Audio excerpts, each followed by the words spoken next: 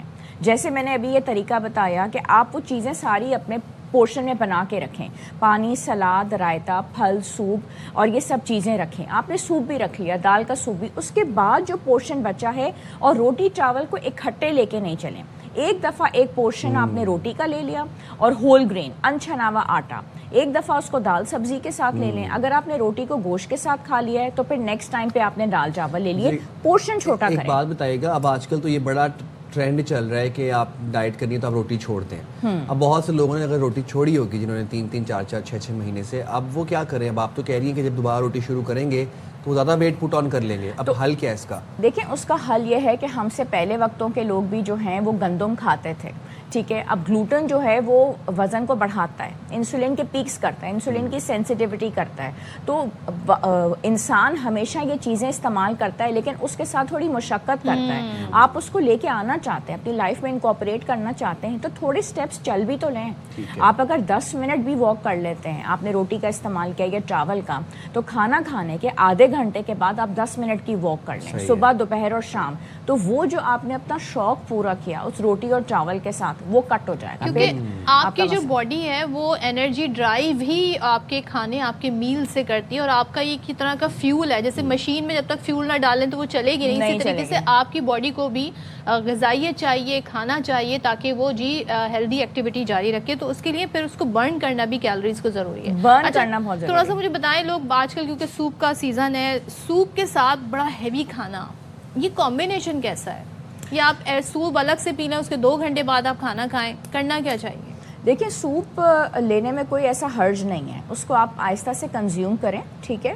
اور اس کے بعد آپ بہت ہیوی کھانا نہ لیں، ہلکا پھلکا ڈائٹ لے لیں، لیکن روٹی چاول کو کمبائن نہ کریں. کوئی ایک چیز لے لیں، یا پھر یہ کریں کہ سوپ کے ساتھ آپ پروٹین لے لیں، آپ باربیکیو لے لیں، ٹھیک ہے، اور اس کے ساتھ آپ سیلڈ لے لیں، دیٹ از انف. لیکن سوپ بھی ہو، اس کے ساتھ میں آپ چائنیز چاول بھی منگا رہے ہیں، پھر اس کے ساتھ آپ نوڈلز بھی منگا رہے ہیں، اور ہر چیز لے رہے ہیں. اور اتنی زیادہ ڈشز کی کمبینیشن میں آپ کو جانے کی ضرورت نہیں ہے. اگر ایک سوپ ہے تو اس کے ساتھ کوئی ایک چیز، اینڈ دیٹ از انف. اور اس کو انجوائے کریں. پیپل دیز ڈیز وانٹ کہ ویرائٹی آف ڈشز ہو ہماری ٹیبل کے اوپر، اور وہ تھوڑا تھوڑا کھا لیں. اچھا، یہ جو چیز ہے کہ ہم ویرائٹی آف ڈشز منگوا کے اس میں سے تھوڑا اگر ہر ڈش میں سے کھا لیں، یہ بھی نہیں صحیح. یہ بھی ہو سکتا ہے، لیکن ایسا ہوتا نہیں ہے نا. وہ کیا کہتے ہیں کہ دل بھی کسی ضد پہ اڑا ہے بچے کی طرح، یا تو سب کچھ ہی مجھے چاہیے یا کچھ بھی نہیں. کیا بات ہے. تو آپ اتنا اپنے اوپر سیلف کنٹرول کر نہیں پاتے. جتنی چیز ہے اس کو صبر و شکر لے کے اور اسی کا پورشن بنا کے کھائیں. اور اگلا دن بھی آنا ہے انشاءاللہ، اگلا سال بھی آ رہا ہے، پھر انجوائے کر لیں گے. یاد ہو گیا یہ شعر، دل بھی اڑا ہے ضد پہ اڑا ہے بچے کی طرح، یا تو سب کچھ ہی مجھے چاہیے یا کچھ بھی نہیں. واہ واہ واہ. اسی کے thank you so much doctor Ayesha Abbas. اسی شعر پہ پروگرام کو اینڈ کریں گے، اور آپ اپنی اور اپنی صحت کا خیال رکھیں. نیو ایئر پہ بھی آپ لوگوں نے بہت ذمہ داری کا مظاہرہ کرنا ہے. آپ نیو ایئر منائیں، خوشیاں منائیں، دوسروں کے خوشیوں کو غارت نہ کریں، اور خدارہ ہوائی فائرنگ اور ان چیزوں سے گریز کریں، اجتناب کریں. ہمیں دیں اجازت، اور بہت زیادہ خیال رکھیے گا. اللہ حافظ. پاکستان زندہ باد.